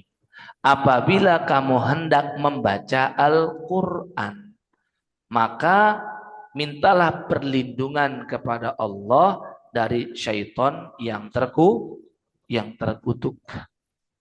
Maka dengan redaksi ayat ini, ayat 98 tadi, dibuatlah a'udzubillahi minasyaitonir rajim. Tapi kami luruskan, cara berta'awuz atau isti'adzah bukanlah ini satu-satunya cara. Ada banyak, paling tidak sekurang-kurangnya ada 4 cara. Hendaklah yang sudah tahu ilmunya diganti-ganti saja. Kadang varian 1, kadang varian 2, kadang varian 3. Karena semuanya diamalkan oleh siapa? Rasulullah Sallallahu Alaihi Wasallam. Ya, pertama dalil dulu tentang umumnya. Allah berfirman tadi, kalau kamu hendak membaca Al-Quran. Sedangkan di dalam sholat kita membaca dan momentum pertama kita baca Quran waktu berdiri adalah pas mau baca Al-Fatihah. Karena dari sekian varian doa iftitah atau istiftah, nggak ada yang kami temukan yang redaksinya dikutip dari ayat Al-Quran. Kan doa mengutip ayat Quran banyak kan? Banyak doa sapu jagat ya kan? Mengutip dari Al-Quran tuh. Al-Baqarah 201 ya kan? Rabbana hablana min azwa, mengutip surah Al-Furqan ayat 74. Ya, banyak itu kan kutipan doa dari tapi dari doa iftitah nggak ada yang kami temukan mengutip dari Quran. Berarti fix Momentum pertama kita baca Quran saat sholat adalah pas mau baca Al-Fatihah. Kalau ingin mengamalkan ayat ini berarti jelas ketika sholat pun juga disunahkan membaca ta'awuz atau isti'adzah. Sama aja ya, isti'adzah atau ta'awuz. Bahkan kalau di kalangan orang Arab lebih populer dengan nama isti'adzah. Isti'adzah itu meminta perlindungan. Sama kayak iftitah di kita lebih populer, di kalangan orang Arab lebih populer istiftah. Itu sama aja. Jadi jangan dibilang salah, jangan diketawain, oh nggak tahu, kadang kayak gitu-gitu. Ya, padahal itu dua-duanya benar. Ucapan iftitah atau istiftah, ta'awuz atau isti'adzah. Ya. Nah, itu dari ayat Quran. Sedangkan dari hadis banyak. Ada dari sahabat Ma'qil bin Yasar. Dia mendengar Nabi tatkala berta'awuz, a'udzu bis-sami'il alim minasyaitonir rajim. Membawa dua asmaul husna as-sami' dan al-alim dan menghilangkan lafal boleh ya. Kenapa kita bilang nggak boleh? Nabi saja melakukan. Selain Nabi melakukan, banyak di dalam ayat Al-Quran pun juga yang menyebutkan tentang as-sami'ul alim. Wa imma yanzaghannaka minasyaitoni nazghun fasta'idz billahi minasyaitonir rajim innahu huwas samiul dikasih innahu huwas samiul alim. Kalau tadi ayat 98 An-Nahl kan enggak ada as-sami dan al-alim. Hanya fasta'id billah minasyaitonir. Makanya berhenti sampai situ aja. A'udzubillahi minasyaitonir. Tapi bukan ini satu-satunya. Ini yang paling ringkas. Yang lebih panjang sedikit ditambahkan as-sami dan al-alim. Bukan cuma ayat Quran ada, tapi penguatannya Nabi sendiri melakukan dan didengar oleh sahabat Ma'qil bin Yasar radhiyallahu anhu. Ya. Yang ketiga, Ibunda Aisyah mendengar langsung juga, sama lagi-lagi momentumnya pas sholat. Ini semakin menguatkan. Bukan cuma ngandelin ayat Quran doang tuh yang menyebutkan kalau mau baca Quran maka ta'awuz. Tapi secara pengamalannya, prakteknya Nabi pas sholat juga mengucap ta'awuz tadi. Kata Ibunda Aisyah, aku mendengar Nabi membaca a'udzu billahis samiil alim minasyaitonir, panjang dikit. Kalau yang tadi Ma'qil bin Yasar nambah dua asmaul husna, as-sami yang maha mendengar, al-alim yang maha mengetahui, tapi Allahnya dihilang. Enggak apa-apa nih, enggak ada masalah. Kan qul Allah awi rahman. Silakan kau panggil Allah atau panggil Ar-Rah. Karena ayyamma tad'u falahul asmaul husna. Kan begitu. Nama apapun yang kau panggil untuk Allah, silahkan pakai asmaul husna. Jadi Nabi melakukannya tadi, dihilangkan Allah. Nabi juga kadang nama Allahnya tetap ada. Itu yang disampaikan oleh Ibunda Aisyah. A'udzu billahis samiil alim minasyaitonir. Sebaiknya sudah tahu ini, nanti pas lagi sholat sesekali dipakai. Dia demi hidupnya sunnah Nabi gitu. Ini semua sunnah Nabi, Nabi kerjakan. Nah, yang terakhir yang kami tahu itu riwayat sahabat Abu Sa'id Al-Khudri. Ini yang paling panjang. A'udzu billahi samiil alim minasyaitonir rajim min hamzi wa nafkhi wa naftih. Nah, yang artinya aku berlindung kepada Allah yang maha mendengar lagi maha mengetahui, minasyaitonir rajim, dari syaitan yang terkutuk, min hamzi dari bisikannya, wa min nafkhi dari tiupannya, wa min nafsi dari semburannya. Empat ini semua ada dalilnya. Sehingga jelas pertanyaan tadi, apakah disyariatkan berta'awuz ketika sholat? Ya, disyariatkan. Yang tersisa dari masalah ini adalah apakah di setiap rakaat membaca? Itu juga terjadi pembahasan di tengah ulama. Yang kami tahu ini terjadi silang pendapat. Dan masalah silang yang ini sangat ringan aja jemaah. Silakan mau pilih pendapat pertama atau yang kedua, karena semuanya berangkat dari ijtihad, ijtihad dari dalil yang ada. Maksudnya nggak ada satu riwayat dari sahabat yang menceritakan detil Nabi pas rokat kedua baca lagi nih. Kalau ada pasti nggak ada silang pendapat. Jadi ini sifatnya umum doang. Akhirnya mereka berijtihad. Kelompok pertama lebih mengamalkan begini, kan bunyi ayatnya jelas. Kalau mau baca Quran ucapkan ta'awuz. Oke? Sedangkan setelah rakaat pertama selesai, kan kita tadi ruku, sujud, duduk antara sujud. Itu kan tidak ada bacaan Al-Qur'an. Artinya dianggap selesai, terpotong.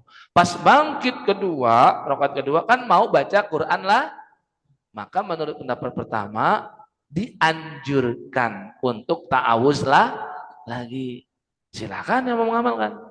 Pendapat yang kedua, mengambil apa? Mengambil kalau seandainya memang lakukan Nabi itu, maka pasti akan ada riwayat dari sahabat. Maksudnya mereka bertahun-tahun loh salat sama Nabi dan sehari 5 kali. Belum lagi mereka tarawih pernah sama Nabi. Belum lagi mereka momentum sholat id sama Nabi, sholat gerhana sama Nabi. Masa sih nggak ada yang dengar? Ternyata nggak ada satupun yang meriwayatkan, sehingga pendapat yang kedua lebih mengambil pendekatan karena tidak ada riwayat itu maka tidak dilakukan, sehingga dilakukan hanya di rakaat yang pertama. Ada yang ingin mengamalkan pendapat kedua, silakan. Kalau saya ditanya secara pribadi, saya lebih cenderung kepada pendapat yang kedua. Kalau saya, yaitu ta'awuznya, isti'adzahnya di bagian yang rakaat pertama. Ya. Lagi itu nanti pemotongan Al-Fatihah masuk ke surat berikutnya juga ada lagi yang berta'awuz. Itu adalah cabang dari pendapat yang pertama tadi. Mereka menjadi selisih lagi. Apakah di setiap kalau surat yang berbeda ta'awuz lagi begitu. Sedangkan masalah yang pertama, malah jadi lupa saya. Pertama deh. Oh iya, makmum berarti kan. Bagi makmum bagaimana? Kalau melihat Ibunda Aisyah menceritakan, semua ulama sepakat lintas mazhab bahwasannya yang menjadi rukun sholat adalah salam yang pertama. Sehingga sebenarnya seseorang komitmen untuk mengikuti imam sampai dengan akhir sholat dianggap garis finishnya itu salam yang pertama. Maka kalau pertanyaannya perspektif fikih, boleh-boleh saja seseorang atau makmum dia mengikuti imam langsung setelah imam selesai salam yang pertama. Kalau perspektif fikih. Dan kalau dia masbuk, dia boleh juga segera bangkit berdiri untuk melanjutkan rakaat yang belum dia lakukan. Tapi dari perspektif etika, dan kalau pertanyaannya mana yang afdol, kalau udah afdol kan lain. Afdol itu keutamaan bicaranya. Kalau tadi kan bicara apa? Perspektif fikih yang dianggap sah atau tidak. Maka orang yang langsung ngikutin salam, sepanjang udah jelas ya salam pertamanya selesai, maka dia tetap sah. Tapi kalau ditanya afdolnya, menunggu salam yang kedua. Karena itu lebih dikatakan mengikuti imam. Maksudnya lebih totalitas mengamalkan hadis Nabi, innama ju'ilal imamu liyutamma bihi. Dijadikan imam itu untuk karena imamnya sampai salam kedua, ya kita ngikutin tuh alurnya sampai dia selesai, baru kita melakukan salam. Ya, itu kalau dari segi etika. Ya. Allah a'lam bishawab. Ada yang lain? Silakan. Assalamualaikum warahmatullahi wabarakatuh. Waalaikumsalam. Pak Ustadz, saya baca di buku Tazkirah yang karangan Samsudin Qurtubi.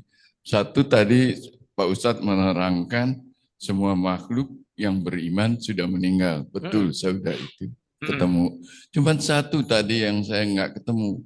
Katanya di jembatan Shiratal Mustaqim itu ada 6 pos pemeriksaan yang jaraknya 300 tahun gitu Pak Ustadz. Itu tadi Pak Ustadz belum ceritain, itu benar nggak Pak Ustadz? Yang kedua, saya baca juga di situ orang yang menambah-nambahkan, karena kita menganggap Nabi Muhammad itu sudah sempurna, itu menambah-nambahin sholatnya dan ibadah lain, itu katanya sama dan membohongin Nabi dan tidak sempurna Nabi katanya. Itu aja Pak Ustadz. Ya, jadi ada yang menyatakan, oh kalau ini benar-benar mengutip ya perkataan Imam Qurtubi ya dalam kitab Tazkirah, bahwasannya di antara deskripsi tentang si sirat. Berapa tahun Pak tadi?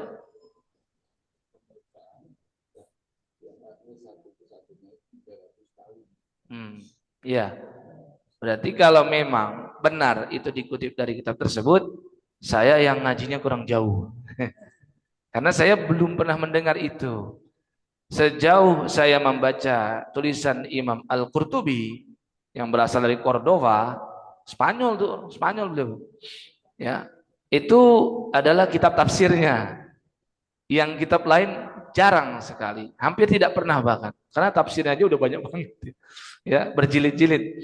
Nama tafsir beliau itulah Al-Jami' li Ahkamil Quran, ya, kompilasi tentang hukum-hukum yang ada di dalam Jadi memang segmentasinya lebih ke masalah fikih. Biasanya kan kalau orang menulis kitab tafsir lebih ke bahasa, maknanya apa. Kalau beliau segmentasinya lebih ke fikih. Makanya banyak faedah-faedah fikih di dalam kitab tafsir beliau. Karena dulu saya prodinya memang fikih perbandingan mazhab waktu di S2, makanya saya lebih intens dengan kitab tersebut. Tapi kalau kitab Tazkirah, jujur saja, saya tidak punya juga kitabnya. Sehingga ini saya anggap saja sebagai ilmu baru ya. Mungkin nanti bisa saya cek aja. Tapi yang jelas kalau saya ditanya tentang deskripsi sirat itu bagaimana, yang kami tahu berdasarkan riwayat yang ada, yaitu adalah pertama, Allah berfirman dalam surat Maryam ayat 71.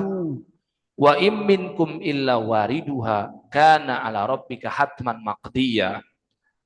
Dan setiap kalian pasti akan mendatanginya. Mendatanginya di sini sebenarnya maksudnya mendatangi neraka jahanam. Karena konteks ayatnya sedang membicarakan tentang jahanam sebelumnya. Lalu maksudnya bagaimana? Dijelaskan dalam kitab tafsir. Ayat 71 surat Maryam tadi, surat 19. Yaitu adalah karena posisi sirat itu di atas neraka jahanam membentang. Sehingga maksud setiap kalian pasti mendatangi neraka jahanam adalah minimal kalian mendatangi jahanam melewati sirat itu.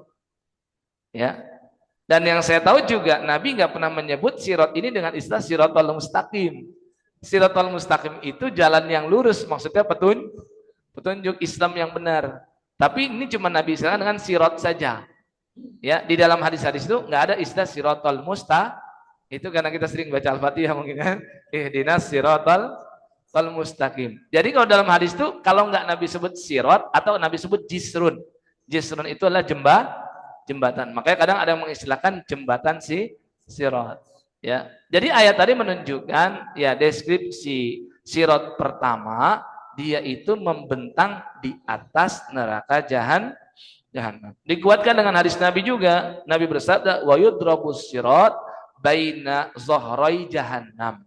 Allah membentangkan sirat itu di antara dua tepi ujung neraka jahanam. Jadi seluas itu tuh. Ada misalnya neraka jahanam areanya di mana? Mungkin ada ujungnya misalkan seperti bukit seakan-akan ini juga. Nah, itu dibentang dari ujung ke sini sampai situ. Nah, yang kedua, deskripsi yang kami tahu itu yang disampaikan oleh sahabat Abu Sa'id Al-Khudri. Ini sebenarnya hadis mauquf, opini pribadi sahabat. Karena dia ketika menyampaikan dia nggak bilang saya dapat dari Rasul. Cuman ada kaedah dari ulama hadis.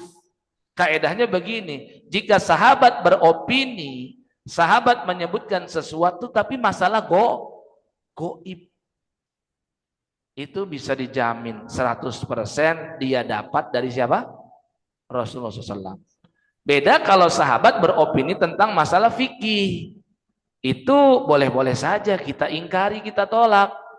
Kalau bertentangan dengan hadis. Nah, kata Abu Sa'id begini, balaghoni. Nah, telah sampai kepada saya. Nih, boleh jadi ini dari Rasulullah SAW. Annal jisro, nah ini yang tadi itu saya sebut. Jadi sirat itu disebut sirat atau jisr. Bahwasana jembatan sirat itu adaqqu minasya'rati wa ahaddu minasayfi. Dia itu lebih tipis daripada rambut dan lebih tajam daripada pisau atau pedang. Tipis banget. Jadi itu yang saya tahu. Nanti di hadis yang lain Bukhari itu ada juga penyebutan dia itu enggak kayak jembatan yang tegak. Dia itu goyang-goyang. Makanya Nabi deskripsikan dengan zallatun. Bikin orang tergelin. Udah setipis itu, setajam itu, sepanjang itu. Terus digoyang-goyangin lagi. Nah, terus kata Nabi lagi, di sisi kanan dan kirinya itu ada seperti kail atau bandul berduri. Dua-duanya tuh ada. Jadi kayak kalau challenge tantangan ngelewatin apa gitu kan, itu ada gini-gini goyang-goyang, Pak. Kira-kira seperti itu. Ya. Jadi kalau kita kena wis lah, jatuh. Ya, atau kita terkait ya, kena kayak keren gitu kan. Nah, terkait dijatuhin ke situ. Begitu. Terus kata Nabi juga, Pak, di sisi kanan kiri itu ada apa? Ada silaturahim, ada apa lagi ya? Saya lupa itu. Pokoknya ada 2 atau 3 amalan. Yang mana hadis ini menunjukkan kita sangat ditekankan untuk menyambung silaturahim. Di antara manfaat yang kita peroleh nanti di yaumil qiyamah, selain pahala, selain surga, nanti memudahkan kita waktu melewati Jadi dia mensupport kita untuk lewat. Dan Allah Maha Kuasa menjadikan benda yang tadinya di dunia cuman sekedar nama, terus ada wujudnya nanti di yaumil qiyamah. Karena maut saja, kematian saja, nanti Allah jadikan berwujud. Wujudnya itulah domba kibas, berwarna putih kehitaman, terus Allah sembelih. Semenjak itu disembelih, Allah berfirman kepada penghuni neraka, khuludun bila maut. Mulai saat ini, kalian yang masih ada di neraka, kalian kekal, gak ada lagi kematian. Dan kalian yang di surga, khuludun bila maut. Kalian kekal, tidak ada lagi kematian. Kenapa? Kematian sudah Allah matikan. Jadi ada wujudnya. Ada. Yauma idzin tuhadditsu akhba. Ayat keempat surat Az-Zalzalah. Pada hari itu bumi akan menceritakan tentang memori yang dia pendam selama ini. Memori apa itu? Kita sedang berada di bumi mana berpijak? Apakah kita bermaksiat atau ibadah? Ini nih area tanah Masjid Al-Wahyu ini nanti akan bersaksi. Oh nih si fulan nih sholat di sini. Itu nanti ada wujudnya, Pak. Kita nggak tahu tanah gimana ngomong, nggak tahu. Tapi yang jelas hadisnya ada, dan Allah Maha Kuasa menjadikan itu bisa berbicara. Jadi semua yang tidak berwujud di dunia ini nanti Allah kuasa bisa menjadikan berwujud. Di antara tadi silaturahim menunjukkan amalan itulah yang sangat ditekankan. Adapun tentang tadi 300 tahun dan seterusnya saya belum dapat ya. Barangkali memang benar atau barangkali itu salah ya. Wallahu a'lamu bishawab. Pak, saya dulu dong Pak, 7:06:09 sebentar. Saya cuma nanya mengenai sholat. Maaf Pak Ustadz. Ladies first. Ya dong, dua-dua tadi. Maaf Pak Ustadz, saya mau nanya mengenai sholat. Oh, sholat saya dengan suami saya. Suami saya tuh sering lupa Pak Ustadz. Sebelumnya memang saya bilang ini asar 4 rakaat. Tapi kadang dia lupa. Itu gimana Pak? Kalau saya sih ngikutin terus. Setelah itu kan kurang 1. Selesai. Saya kadang-kadang bingung ini kalau. Jadi maksudnya 3 rakaat. Iya, kan harusnya 4 rakaat asyar itu. Iya. Ini pernah terjadi sama Nabi nih. Oh ya. Jadi Nabi itu bukan cuman 4 rakaat lupa, 2 rakaat salam. Enggak. Nabi bahkan pernah 3 rakaat. Nabi juga pernah 5 rakaat. Itu semua dilakukan oleh Nabi SAW. Dan hadis ini enggak menurunkan reputasi Nabi kita sedikit pun. Ya, tidak merusak citra Nabi kita sedikit. Justru ini adalah penjelasan syariat. Bahkan yang 3 rakaat yang kami ketahui Nabi itu langsung masuk ke dalam kamarnya. Jadi rumah Ibunda Aisyah tuh sisi kiri masjid tuh. Ya kan? Jadi selesai Nabi langsung masuk. Sehingga ada sahabat yang ngintilin dari belakang. Nungguin. Ya kan? Terus gaduh-gaduh di luar. Makanya Nabi ya peka kan dengan kegaduhan di masjid. Nabi keluarin kepala. Ada apa sih? Terus dijelaskan. Ya Rasul, tadi kita sholat cuman 3. Jadi pernah terjadi. Ya, jadi Nabi itu banyak, makanya pernah saya sampaikan tadi ada sekitar 5 atau 6 hadis tuh. Dari yang paling ringan Nabi enggak ada 6 berarti. Dari yang paling ringan Nabi lupa bacaan sholat. Pernah. Ada sahabat Ubay bin Ka'ab selesai sholat Nabi bilang, "Loh, kamu tadi ada di tengah jamaah." Kata Ubay, "Ada ya Rasul. Kenapa tadi kamu gak ngingetin saya?" Sampai digituin sama Nabi. Ya Ubay gak enak kan. Secara Quran turun kepada Rasul, masa dia yang koreksi kan kira-kira. Dan juga perlu dipahami, Quran itu mengalami revisi selama Nabi masih hidup. Ada ayat yang dihapus, ada yang hukumnya tak berlaku, kan begitu. Sehingga sahabat itu ya husnuzon aja ketika Nabi membaca sampai sini. Oh mungkin ayatnya sudah dihilangkan. Makanya Ubay diam aja. Tapi ketika Nabi tahu Ubay ada di tengah jamaah, gitu kan, Nabi bilang, "Kenapa tadi kamu gak ingetin saya?" Perawinya sampai menceritakan Nabi itu muter-muter. Jadi mungkin kalau kayak kita baca surat An-Naba, kalla saya'lamun, jadi kalla saufa ta'lamun. Nyasar tuh, jadi kata kasur. Pasti kan rame jamaah tuh. Ya. Nah, Nabi itu pernah, itu yang paling ringan. Yang kedua, Nabi pernah enggak tahiyat awal, langsung rakaat ketiga. Ya kan? Terus Nabi SAW mengangkat tangannya gini-gini nih. Supaya yang tadinya sudah duduk tahiyat awal dan ngingetin Nabi dengan subhanallah, mereka bangkit. Ngikutin Nabi tuh. Jadi akhirnya sholat saat itu nggak pakai tahiyat awal. Terus di akhir sebelum salam Nabi sujud sahwi 2 kali. Hal itu menunjukkan bahwasanya sujud sahwi pengganti daripada tahiyat awal. Dan dengan riwayat ini juga berarti tahiyat awal bukan rukun sholat. Yang rukun sholat tahiyat akhir. Tuh, agak berat dikit tuh. Yang ketiga, nah Nabi SAW itu pernah sholat 2 rakaat terus salam. Bahkan yang saya tahu ini lebih dari sekali. Kenapa? Satu riwayat menyebutkan asar, riwayat lain menyebutkan zuhur. Jadi ini lebih dari sekali nih. Jadi bayangin aja, tahiyat awal orang udah baca, tiba-tiba Nabi salam, waduh. Dan mereka ngikutin salam. Baru gaduh-gaduh kan. Terutama yang di belakang. Kalau yang di depan Pak, memang mereka tuh paham fikih sholat, makanya justru diem. Makanya biasanya kan orang yang berilmu tuh nggak reaktif. Orang yang reaktif tuh dikit-dikit bereaksi tuh biasanya kurang dikit-dikit langsung dipermasalahin gitu. Padahal perkara ringan aja.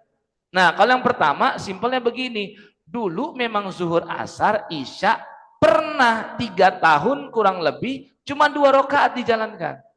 Yaitu semenjak Isra dan Mi'raj. Nabi terima kewajiban 5 waktu sholat, tapi zuhur, asar, dan isya bukan 4 rakaat, cuma 2. Itu kami temukan dalam riwayat Ibunda Aisyah. Setelah Nabi hijrah ke Madinah, barulah berubah menjadi 4. Dan sampai Nabi meninggal begitu terus, berarti Nabi meninggal sudah nggak ada revisi lagi kan? Makanya jadi 4 sampai sekarang. Makanya ketika Nabi pernah ngerjain 2, sahabat menduga, jangan-jangan sholatnya dikurangin lagi. Boleh jadi. Ya kepedean gitu kan di tempat yang salah. Makanya yang di belakang tuh yang ngomong, wah maksudnya gaduh-gaduh mereka. Baru Nabi tanya, apa sih tuh yang ngomongin apa? Ya Rasul, mereka ngomongin kita tadi sholat cuma 2. Nabi tanya lagi, emang benar sih cuma 2? Iya ya Rasul. Jadi Nabi aja sampai nggak percaya tuh awalnya. Saking manusiawinya Rasulullah SAW. Akhirnya ya udah, Nabi bangkit, ngajak yang lain bangkit, Nabi takbir lagi, cuman nerusin 2 rakaat yang belum Nah, itu lebih berat lagi tuh yang ketiga tuh. Yang keempat tadi 3 rakaat. Bayangin rakaat genap jadi ganjil. Kan? Akhirnya masuk. Nah, orang pada nungguin di balik tirai itu, ya kan? Akhirnya Nabi baru tanya, "Ada apa?" Kata sahabat, "Ya Rasul, tadi Anda baru 3. Oh, ya udah.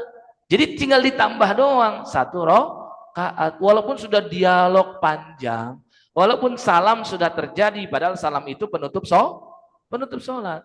Tapi kita tuh selalu ya mempunyai kaidah, setiap ada dalil yang terperinci dan detil, walaupun sebelumnya ada dalil yang umum, ya udah ini menjadi pengecualian. Dalil umumnya kan penutup sholat salam. Kalau pakai logika berarti kan harusnya ngulangin dari awal. Karena sudah salam, udah ditutup. Tapi tadi ada dalil yang terperinci, yang spesifik. Maka ini mengecualikan dalil yang umum. Sehingga jangan kita ulang. Justru tinggal ditambah. Jadi ibu nanti bisa ngingetin. Gak apa-apa dia loh. Papa lupa lagi. Ya kan? Makanya papa berjamaah di rumah, di masjid. Atau mungkin lagi sholat malam misalkan. Mungkin lagi sholat malam kan, atau sholat sunnah, maka nggak masalah tuh, ya. Jadi ingatkan setelah akhirnya tinggal tambahin satu rakaat, tidak perlu diulangi sholat. Nabi juga pernah 5 rakaat tuh pernah. Dan sahabat sudah ngingetin, tapi Nabi tetap teguh rakaat yang kelima. Karena boleh jadi imam pun merasa hitungan dia yang benar. Dan kalau imam sudah ngerasa benar, imam nggak bisa dilawan. Karena dia pemimpin, kita lah yang ngikut. Nah, baru setelah itu, selesai sholat diingatkan. Dan makanya Nabi itu pernah yang sujud sahwinya sebelum salam, pernah juga yang setelah salam. Begitu ya. Wallahu a'lamu bishawab. Nah, sama Ibu. Terakhir berarti ya. Ya, terakhir. Ya.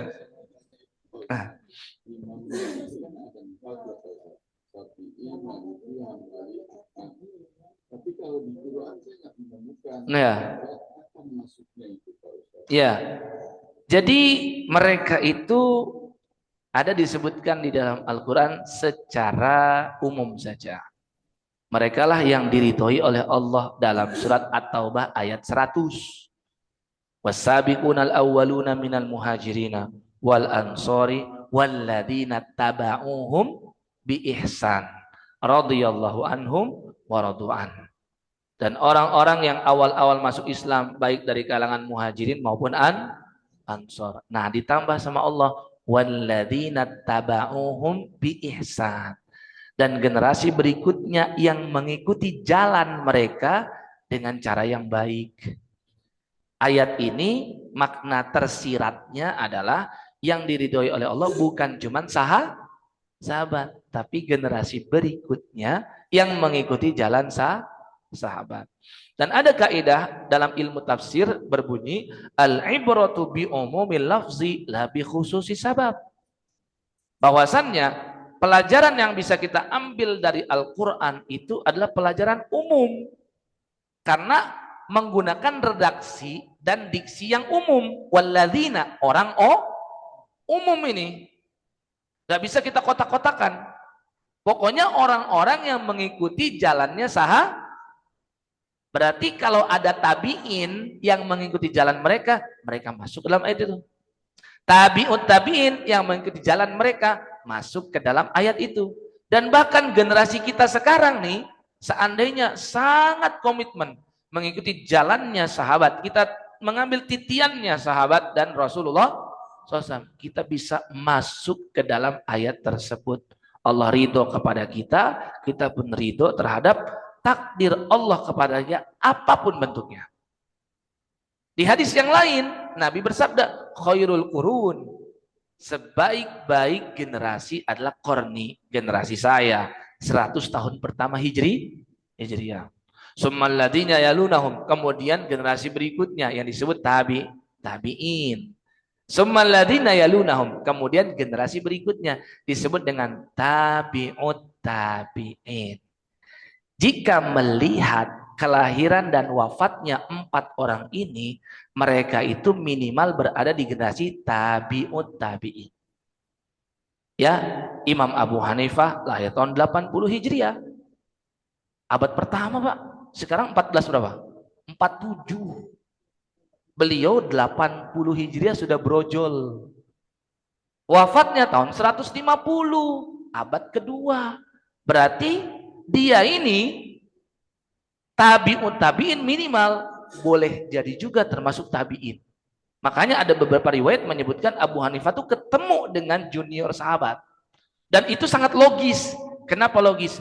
Usia sahabat ada yang 100 tahun lebih seperti Anas bin Malik. Waktu dia ketemu sama Nabi, ya, first time dibawa oleh ibundanya, ibunda Ummu Sulaim namanya, itu usia Anas 10 tahun. Berkhidmat jadi ART di rumah Nabi itu 10 tahun lagi. Nabi wafat usianya kira-kira 20. Dan dia sampai 100 tahun lebih karena dapat doa Nabi, Allahumma atil umroh wa aksir malah wa barik lahu fihima. Yang artinya ya Allah panjangkan usia Anas, perbanyak harta bendanya, dan berkahilah usia dan hartanya tuh. Makanya Anas bilang, saya setelah 100 tahun, cucu saya aja udah banyak yang meninggal. Cucu meninggal duluan, Pak.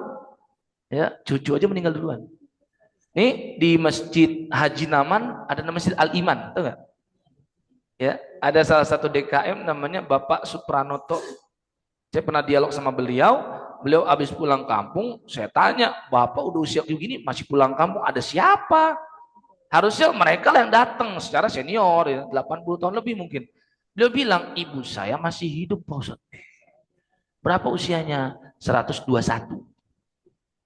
Bayangin di zaman sekarang aja, ada yang sampai 121. Nenek saya aja 101 doang. Nenek saya tuh 101. Ya, tetangga kami belum mau meninggal, angkatan dia tahun 1931 lahirnya. Berarti usianya 94 tahun. Meninggal belum lama. Jadi masih ada, Pak, orang-orang kayak gitu usianya panjang. Walaupun Nabi bilang usia umatnya antara 60 sampai 70 tahun, banyak yang nggak baca akhiran dari hadisnya. Wa aqalluhum man yajuzu zalik. Dan sangat sedikit orang yang bisa melampaui usia itu. Artinya hadis ini berarti apa? Ada yang melebihi itu. Cuman limited edition. Edisi terbatas orang-orang begini.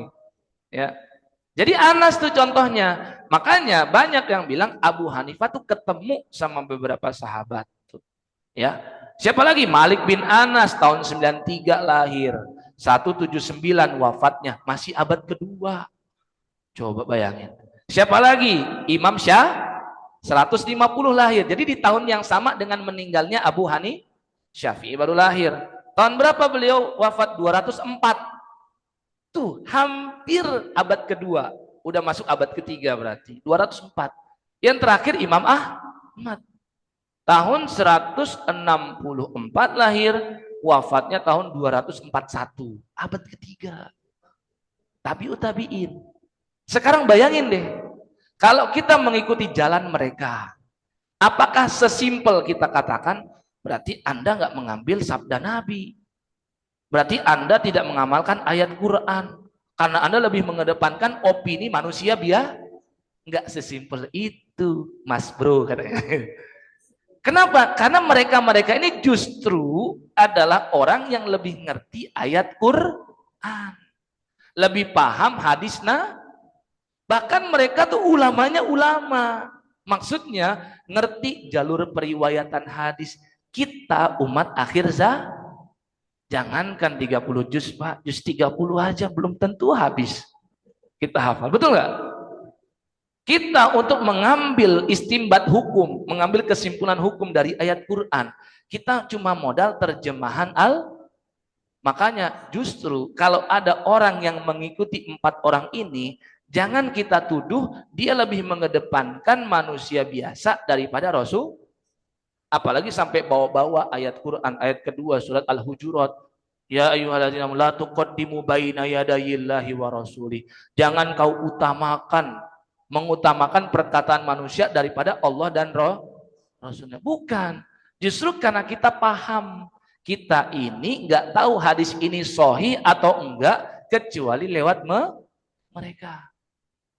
Ada lagi kadang saya ketemu sama beberapa orang, Pak Ustadz, tapi saya udah buka kitab Al-Umnya Imam Syafi'i, masa nggak ada hadis sahih? Dari mana Anda tahu? Nggak ada Bukhari Muslimnya. Aduh Pak, beliau belum lahir justru. Iya, Imam Bukhari lahirnya tahun 156. Ya, lebih muda daripada Imam Syafi'i. Wafatnya 256. Lebih muda daripada Imam Syafi'i.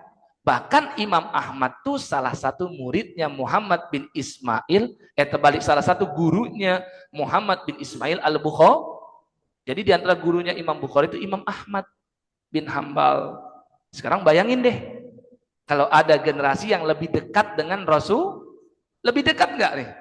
Lebih dekat. Kita 1447, yang kadang-kadang kita cuman modal tadi terjemahan Quran atau buku, ya, yang mana lebih jelas keilmuan dari mereka. Oleh sebab itu, kami simpulkan begini. Orang yang dia cenderung kepada satu mazhab tertentu, itu nggak bisa dikecam. Karena dia mengikuti orang yang mengikuti jalannya para sahabat. Justru yang dikecam itu adalah orang yang nggak sama sekali. Bahkan dia mengingkari jasa 4 orang ini. Tapi kalau ada yang mau mengikut satu warna saja silakan. Tidak ditolak, tidak diingkari.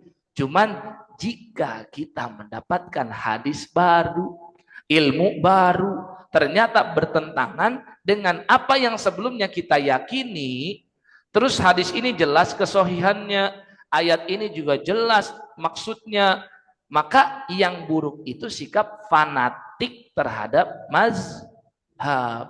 Sehingga dia menolak ilmu tersebut. Padahal ini ada ilmu baru. Sehingga begini yang paling tepat. Kita berilmu mengambil sanad keilmuan yang jelas. Yang tersambung kepada para sahabat. Karena para sahabat berarti mau nggak mau kita melewati jalur sanad yang namanya tadi. Para ulama dan sesungguhnya ulama mazhab bukan cuma 4 ini aja. Ada Imam Ibnu Jarir At-Tabari juga di masa-masa emas itu. Ada Imam Sufyan As-Tsauri juga ada di masa emas itu. Sehingga kalau ada satu masalah yang kita nggak dapat dalil terperincinya dari Quran dan sunnah. Dengan ayat tadi berarti kita diberi legitimasi untuk mengambil arahan dari sahabat, dari tabi'in dan tabi'ut tabi'in. Itu jauh lebih utama daripada mengambil opini pribadi yang penuh dengan hawa nafsu. Makanya sangat baik kalau kita, sahabat ini berkata demikian, ambil. Sufyan As-Tsauri berkata begini, ambil. Imam Asy-Syafi'i berkata ini, ambil. Tapi apa yang sudah kita ambil tadi tuh, seandainya suatu saat kita dapat hadis Nabi yang ternyata bertentangan nih dengan yang sebelumnya kita pahami. Jangan berat untuk kita beralih ke hadis Nabi. Kalau berat berarti kita sudah fanatik terhadap itu. Dan kita hanya fanatik terhadap Quran dan sunnah. Jadi jelas di sini ya, clear kira-kira ya. Enggak apa-apa mengikuti ulama yang diingkari adalah fanatisme terhadap mereka. Jelas sampai sini ya? Wallahu a'lamu bissawab. Kita akhiri, insyaallah kita tutup dengan melafalkan subhanakallahumma wa bihamdika asyhadu an la ilaha illa anta astaghfiruka wa atubu ilaik. Wassalamualaikum warahmatullahi wabarakatuh.